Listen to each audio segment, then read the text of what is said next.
शादी हमारे समाज का वह पवित्र बंधन है जिसे लोग 7 जन्मों का साथ मानते हैं। जब किसी घर में शादी तय होती है तो सिर्फ 2 लोगों का नहीं बल्कि 2 परिवारों का, 2 अलग अलग विचारों का और कई बार 2 अलग अलग दुनिया का मिलन होता है। हमारे समाज में, खासकर गांव और देहात के परिवेश में, शादी सिर्फ एक रस्म नहीं होती बल्कि पूरे कुल की इज्जत, बिरादरी की मर्यादा और सालों से चली आ रही परंपराओं का सवाल होती है। सस्ता हुआ मंडप, शहनाई की मधुर गूंज और 2 परिवारों के बीच हंसी खुशी का माहौल किसी भी आम भारतीयों की शादी की पहचान है। लेकिन क्या हो अगर यही खुशियों का मंडप अचानक एक खूनी अखाड़े में बदल जाए? क्या हो अगर वह आग जो 7 फेरों के लिए जलाई गई थी, उसी आग के सामने रिश्ते जलकर राख हो जाएं? तारीख थी 18 फरवरी 2026। जगह थी उत्तर प्रदेश का फतेहपुर जिला। एक ऐसी रात जिसने एक हंसते खेलते परिवार को खून से लथपथ कर दिया। इस खौफनाक वारदात की वजह कोई पुरानी दुश्मनी नहीं थी, कोई पैसे या दहेज का लालच भी नहीं था, बल्कि वजह था एक बेजुबान जानवर, एक पालतू कुत्ता। यह एक ऐसी वारदात थी जिसने पूरे इलाके के रोंगटे खड़े कर दिए और बिरादरी के हर बुजुर्ग को यह सोचने पर मजबूर कर दिया कि आखिर आज की पीढ़ी किस दिशा में जा रही है। मंडप में चली कुर्सियां, फूटे हुए सिर, बहता हुआ खून और एक दुल्हन का वो खौफनाक फैसला जिसने पूरी बारात को बेरंग लौटने पर मजबूर कर दिया। लेकिन कहानी यहीं खत्म नहीं होती। 4 दिन बाद इस केस में एक ऐसा चौंकाने वाला मोड़ सामने आया जिसने पुलिस, पंचायत और दोनों परिवार के होश पूरी तरह से उड़ा दिए। आज हम उसी काली रात के पन्नों को पलटेंगे और गहराई से जानेंगे उत्तर प्रदेश फतेहपुर के इस केस का वह पूरा सच जो आपको सोचने पर मजबूर कर देगा। इस रहस्यमयी और दर्दनाक कहानी की शुरुआत होती है उत्तर प्रदेश फतेहपुर जिले के खागा कस्बे से और यहीं का जाना माना सर्राफा बाजार, जहां 25 साल की सुमित केसरवानी अपनी ज्वेलरी की दुकान चला रहा था। सुमित एक आम और मेहनती नौजवान था। दिन भर अपनी दुकान पर बैठना, ग्राहकों से बात करना और अपने परिवार का हाथ बटाना, यही उसकी जिंदगी थी। लेकिन हर नौजवान की तरह सुमित की आंखों में भी कुछ सपने थे। वह अपनी जिंदगी बसाना चाह रहा था और उसके इन्हीं सपनों में पूरी तरह से शामिल थी प्रयागराज के कटरा इलाके की रहने वाली 19 साल की तन्नू केसरवानी। शहर के माहौल में पली बढ़ी तन्नू को जानवरों से, खासकर अपने पालतू कुत्ते से बेहद लगाव था। सुमित और तन्नू एक दूसरे के लिए कोई अजनबी नहीं थे। ऐसा नहीं था कि उनके परिवार वालों ने उनकी कोई तस्वीर देखकर रिश्ता तय कर दिया था। असल में यह दोनों पिछले 2 सालों से एक बहुत गहरे सच्चे रिश्ते में थे। यह कोई आम अरेंज मैरिज नहीं थी, यह एक लव मैरिज थी जिसके लिए इन दोनों ने काफी मेहनत की थी। आज के समय में भी हमारे समाज में जब कोई लड़का और लड़की अपनी मर्जी से शादी करना चाहते हैं तो उन्हें कई तरह की सामाजिक परेशानियों का सामना करना पड़ता है। सुमित और तन्नू भी इस बात को बहुत अच्छी तरह से जानते थे। वे दोनों एक दूसरे के प्यार में इस कदर गिरफ्तार थे कि उन्होंने समाज और परिवार के सामने अपने रिश्ते को पूरी मजबूती के साथ कूल कर दिया था। हालात ऐसे थे कि परिवार वालों की मर्जी पूरी तरह से ना मिल पाने के कारण और अपने प्यार को हमेशा के लिए सुरक्षित करने के मकसद से इन दोनों ने पहले ही गुपचुप तरीके से आर्य समाज के मंदिर में शादी और उसके साथ साथ कोर्ट मैरिज का भी रजिस्ट्रेशन करवा लिया था। कानूनी तौर पर वह दोनों पति पत्नी बन चुके थे, लेकिन हमारे यहां सिर्फ कागज पर शादी होना काफी नहीं माना जाता। जब तक समाज के 4 लोग आकर खाना ना खा लें, जब तक बिरादरी के सामने मंडप में फेरे ना हो जाएं, तब तक शादी को पूरी तरह से मान्यता नहीं मिलती है। इसलिए समाज की बात रखने और रिश्तेदारों की रजामंदी के लिए एक भव्य और सामाजिक शादी का आयोजन किया गया। दोनों परिवार इस बात के लिए राजी भी हो गए। पुरानी बातों को भुलाकर एक नई शुरुआत की जाएगी। 18 फरवरी की वो रात आ गई जिसका सुमित और तन्नू को बेसब्री से इंतजार था। कोतवाली क्षेत्र का मशहूर कान्हा गेस्ट हाउस उस रात बहुत ही सुंदर तरीके से सजाया गया। हर तरफ रोशनियां झिलमिला रही थी। घरातियों ने, यानी सुमित के परिवार वालों ने, बारातियों का बहुत ही जोरदार और सम्मानजनक स्वागत किया। दरवाजे पर होने वाले सभी रस्में बहुत ही शांति और हंसी खुशी के माहौल में पूरी हुई। जयमाला की रस्म भी बिना किसी रुकावट के पूरी हो गई।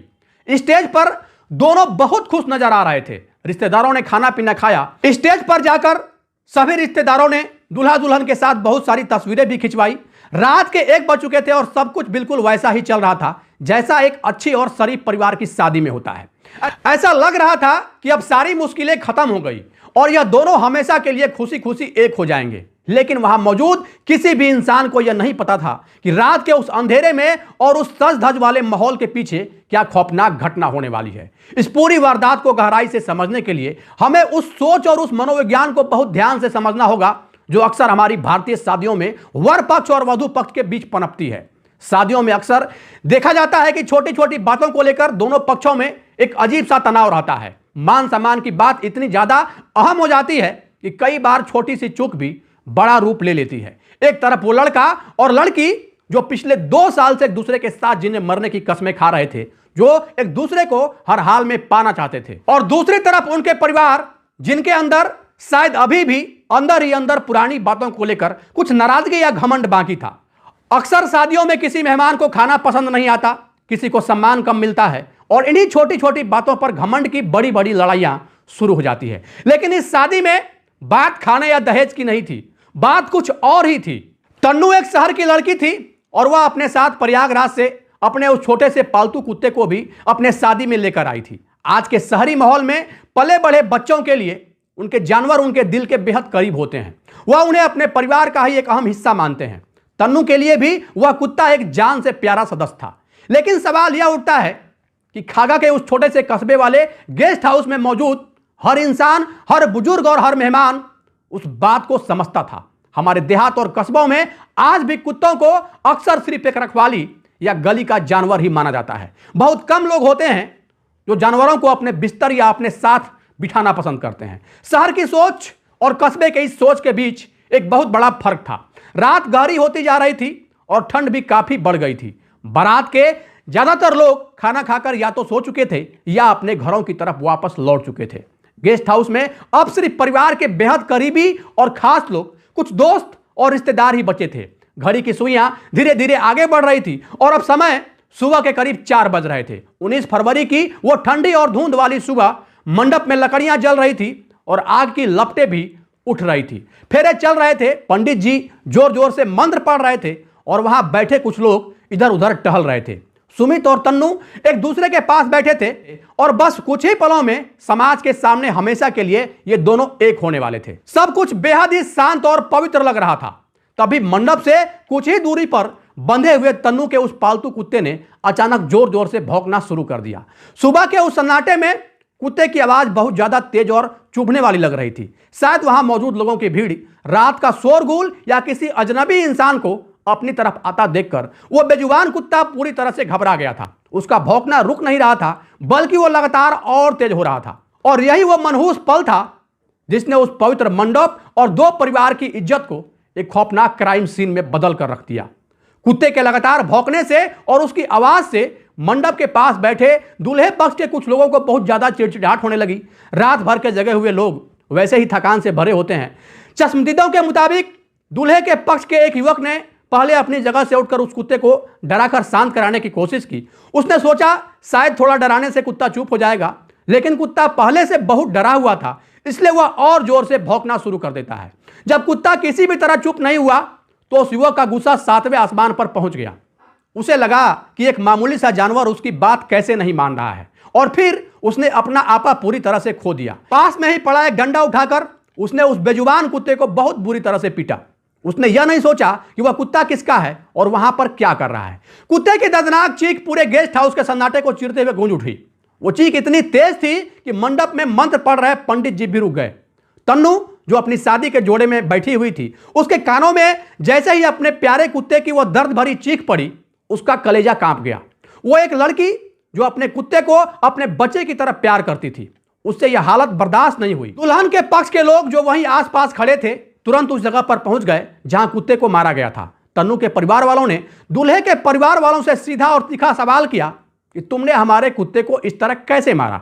यह सिर्फ एक सीधा सवाल नहीं था दोस्त, यह वो भयानक चिंगारी थी जो बारूद के उस ढेर पर गिरी थी, जो शायद पिछले 2 सालों से दोनों परिवार के बीच जमा हो रहा था। यह सवाल उस बड़े विस्फोट को जन्म देने वाला था जिसने पूरी बारात का रूप ही बदल दिया। देखते ही देखते वो मामूली सी कहासुनी जोर जोर की गालियों में बदल गई। एक तरफ लड़के वाले थे जो अपने घर के इलाके में थे और दूसरी तरफ लड़की वाले थे जो इस बात से नाराज थे कि उसके साथ ऐसा बर्ताव क्यों हुआ।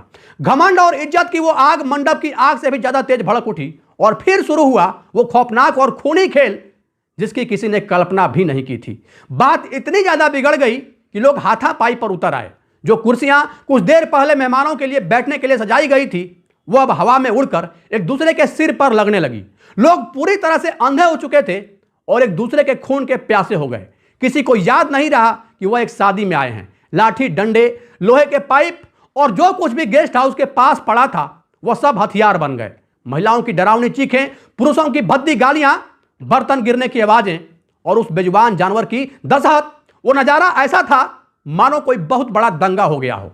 इस खौफनाक और हिंसक हाथापाई में दुल्हन पक्ष के 3 लोगों के सिर बुरी तरह से फट गए। उसके सिर से खून की धारा बहने लगी और कपड़े लाल हो गए। किसी का सिर लहूलुहान था और लगातार खून बह रहा था, तो किसी का हाथ पूरी तरह से टूट चुका था। कुल मिलाकर दोनों पक्षों के 8 से 9 लोग बहुत गंभीर रूप से घायल हो गए। दूल्हे पक्ष के कुछ लोगों को भी गहरी चोटें आई। सुमित और तन्नू, जो अभी तक फेरे ले रहे थे, वह इस भयानक मंजर को देखकर पूरी तरह से सन्न रह गए। वो गेस्ट हाउस जो कुछ मिनटों पहले किसी सुंदर जन्नत जैसा लग रहा था, अब किसी युद्ध के मैदान या कत्ल खाने जैसा दिख रहा था।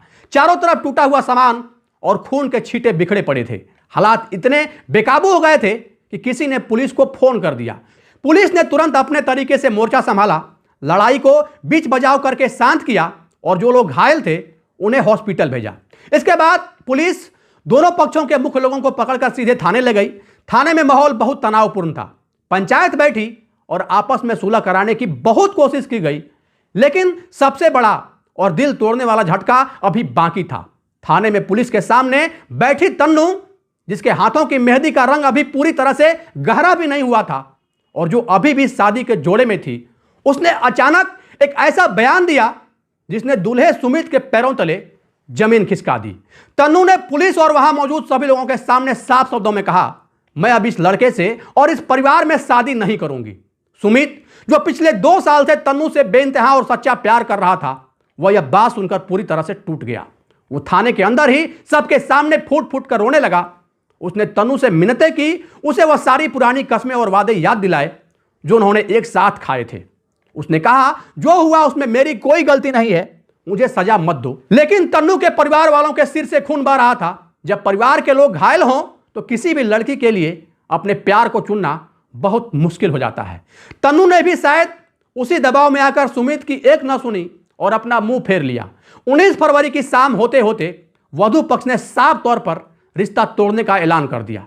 वह लोग तुरंत तन्नू को अपने साथ गाड़ी में बिठाकर वापस प्रयागराज चले गए।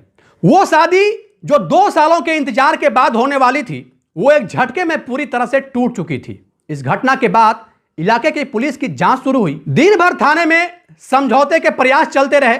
कुछ बिरादरी के समझदार लोगों ने भी बात बनाने की कोशिश की, लेकिन कोई नतीजा नहीं निकला। पहली नजर में यह पूरा का पूरा केस बिल्कुल साफ और सीधा लग रहा था।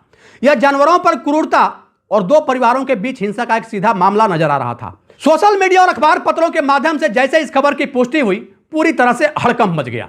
यह मामला बहुत तेजी से वायरल हो गया। लोग इंटरनेट पर तन्नू की खूब तारीफ कर रहे थे। उसने एक बहुत ही बहादुरी का कदम उठाया है। लोग कानों कान इस बात का चर्चा करते हुए दिख रहे थे। लोग यह भी कह रहे थे कि तन्नू ने अपने आत्मसम्मान और अपने एक बेजुबान कुत्ते के लिए एक ऐसे खराब और गुस्सैल परिवार को छोड़ दिया जो भविष्य में उसके साथ बुरा बर्ताव कर सकते थे। लेकिन जो लोग गहराई से सोचने वाले थे, उनके दिमाग में कुछ और ही सवाल चल रहे थे। क्या सच में महज एक कुत्ते का भौंकना इतनी बड़ी खूनी जंग की ओर एक प्यार भरे रिश्ते के टूटने की असली वजह बन सकता था? यह बात कुछ और थी। क्या ऐसा हो सकता है कि लड़की के घर वाले शुरुआत से ही रिश्ते के खिलाफ थे और वह बस एक बहाना ढूंढ रहे थे, और कुत्ते पर हुए इस हमले ने उन्हें वही मौका दे दिया अपनी भड़ास निकालने का और इस शादी को तोड़ने का? क्या थाने में तन्नू ने जो बयान दिया था वह शादी नहीं करेगी, वह सच में उसका अपना आजाद फैसला था, या उस पर अपने खून से लथपथ रिश्तेदारों का कोई बहुत भारी मानसिक और भावनात्मक दबाव था? पुलिस अभी भी इन सब सवालों के जवाब ढूंढ रही थी और इस अजीबोगरीब केस की फाइल तैयार हो रही थी। तभी इस घटना के ठीक 4 दिन बाद इस केस ने एक ऐसा खतरनाक और जबरदस्त मोड़ लिया जिसने सारी थ्योरी और समाज की सारी बातों को पलट कर रख दिया। दिन था रविवार 22 फरवरी 2026। प्रयागराज का वह घर जहां तन्नू को शादी के मंडप से वापस लाया गया था। घर वाले इस बात से पूरी तरह से संतुष्ट और बेफिक्र थे। उन्होंने वह शादी तोड़ दी है और अपनी लड़की को बचा लिया है। घर में शांति थी, लेकिन किसी को अंदाजा नहीं था कि उस शांत दिखने वाली तन्नू के दिमाग और दिल में क्या तूफान चल रहा था। रविवार की सुबह जब घर के ज्यादातर लोग अपने कामों में व्यस्त थे, सो रहे थे, तन्नू ने अपने माता पिता और परिजनों को बिना कोई भनक लगे एक बहुत बड़ा कदम उठाया। वह चुपके से अपने ही घर से भाग निकली। उसने अपने परिवार की परवाह किए बिना प्रयागराज शहर छोड़ा और एक गाड़ी पकड़कर सीधे उसी कस्बे की तरफ निकल पड़ी जहां वह खूनी वारदात हुई थी, यानी वापस उसी जगह पर जहां शादी के मंडप से वो वापस लौट कर आई थी। वह सीधे सुमित केसरवानी की उसी सर्राफा बाजार वाली दुकान और घर पर पहुंची। दूल्हा सुमित, जो पिछले 4 दिनों से अपनी दुकान बंद करके अपनी टूटी हुई शादी का और अपने प्यार का मातम मना रहा था, वह अचानक अपनी दुल्हन को अपने दरवाजे पर खड़ा देखकर पूरी तरह से सन्न रह गया। उसे अपनी आंखों पर यकीन नहीं हो रहा था कि जो लड़की 4 दिन पहले उसे थाने में रोता हुआ छोड़ गई थी, वह आज वापस उनके सामने खड़ी थी। तन्नू ने वहां आते ही जो खुलासे किए, उसने पुलिस और मीडिया दोनों को पूरी तरह से हिलाकर रख दिया। तन्नू ने सिर्फ वापसी ही नहीं की, बल्कि उसने इंटरनेट और मीडिया के सामने अपने खुद के वीडियो भी जारी किए। उस वायरल वीडियो में तन्नू ने बहुत ही साफ साफ शब्दों में और निडर होकर कहा कि पुलिस थाने में मैंने जो भी बयान दिया था कि मैं शादी नहीं करूंगी, वह मेरा खुद का फैसला नहीं था। वह बयान मैंने अपने बहन और परिवार वालों के बहुत ही भारी दबाव और उनके बहकावे में आकर दिया था। हमारा डॉगी है, हमारा डॉगी वहाँ पे शायद किसी को भोग दिया था। के बाद फिर हमारे डॉगी वहाँ पे दोनों पक्षों में लड़ाई हो गई है और दोनों पक्षों में लड़ाई होने के बाद फिर हम लोग मतलब मेरे घर वाले प्रेशर करने लगे कि यहाँ से चलो, जब पहली बार में ऐसा कुछ हो गया है तो तुमको वहाँ रख के मार देंगे, ये है वो है।